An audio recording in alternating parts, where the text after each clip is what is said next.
அனைவருக்கும் வணக்கம். நம்மளுடைய மாடர்ன் சர்வே இன் தமிழ் யூடியூப் சேனல்ல டிஎன்பிஎஸ்சி மூலமா இன்னைக்கு வெளியான ஒரு மிக முக்கியமான அறிவிப்பு என்ன அப்படின்னா, நடந்து முடிந்த கம்பைன் இன்ஜினியரிங் சர்வீஸ் எக்ஸாமினேஷன் உடைய பேஸ் 2க்காக ஓரல் டெஸ்ட்டுக்கு தேர்வு செய்யப்பட்டவங்களுடைய லிஸ்ட்ட வந்து வெளியிட்டிருக்காங்க.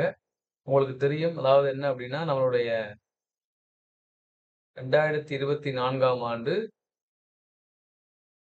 ஜனவரி மாதம் 6ஆம் தேதியும், 7ஆம் தேதியும் இந்த கம்பைன்ட் இன்ஜினியரிங் சர்வீஸ் எக்ஸாமினேஷனுக்காக எக்ஸாம் நடந்துச்சு. அதுக்கு பிறகு பார்த்தீங்கன்னா, அவங்க வந்து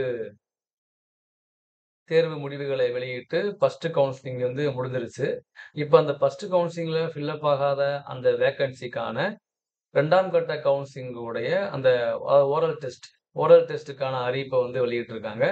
இது மொத்தம் பார்த்தீங்க அப்படின்னா, அதாவது first phase oral test counselling முடிஞ்ச பிறகு, அதுல மீதமான 9 வேக்கன்சிக்கான ஒரு இதுதான். அதாவது assistant engineer mechanical Tangedco, assistant engineer industries, assistant engineer civil, அப்புறம் வந்து வாட்டர் போர்டு ஏஇ மெக்கானிக்கல், அப்புறம் வந்து நம்மளுடைய வாட்டர் போர்டு மேனேஜர் இன்ஜினியரிங், அப்புறம் டிஎன்சிஎம் அ எம்பிஎஃப்எல். ஸோ இந்த 9 விதமான போஸ்ட்ட வந்து அவங்க என்ன பண்ட்டாங்கன்னா, கால்ஃபர் பண்றாங்க. இந்த ஓரல் டெஸ்ட் கூப்பிடுறாங்க.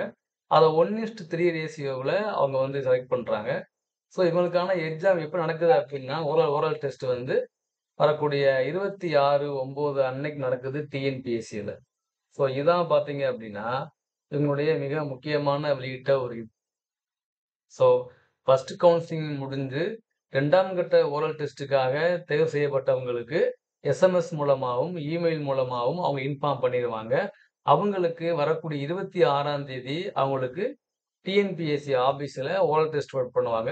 ஓரல் டெஸ்ட் முடிஞ்ச உடனே அவங்களோட சிவியும் செக் பண்ணிருவாங்க. ஸோ இந்த எண்கள் கொண்டவங்க தான் அந்த இதுக்கு தேர்வு செய்யப்பட்டிருக்காங்க. இப்ப வந்து ஏஇ மெக்கானிக்கல் டென்கட்கோ அதுக்கு 3 நபர்களும், ஏஇ இண்டஸ்ட்ரீஸ்க்கு 3 நபர்களும், அப்புறம் வந்து ஏஇ மெக்கானிக்கல் குவாட் போர்டுக்கு 2 நபர்களும், அப்புறம் சிஎம்பிஎஃப்எல்லுக்கு 9 நபர்களும், இந்த மாரி ஒவ்வொரு டிபார்ட்மெண்ட் வைஸா தேர்வு செய்யப்பட்ட எண்கள வந்து அவங்க வெளியிட்டிருக்காங்க. ஸோ இதுதான் அதனுடைய லிஸ்ட். ஸோ இது வந்து பார்த்தீங்க அப்டின்னா, அவங்களுக்கு வந்து இது வந்து முழுக்க, முழுக்க அன்னைக்கு மட்டும் நடக்கும். அவங்க அன்னைக்கு போய் பார்ட்டிசிபேட் பண்ணிறணும். அவ்வளதான். அடுத்து வாய்ப்பு வழங்கப்பட மாட்டாது. ஸோ இதுதான் அதனுடைய இது. ஸோ இதுதான் இன்னைக்கு டிஎன்பிசி வெளியிட்ட ஒரு மிக முக்கியமான அறிவிப்பு. இந்த மாசம் இந்த வருடம் ஃபர்ஸ்ட் மந்த் நடந்தது எக்ஸாமு.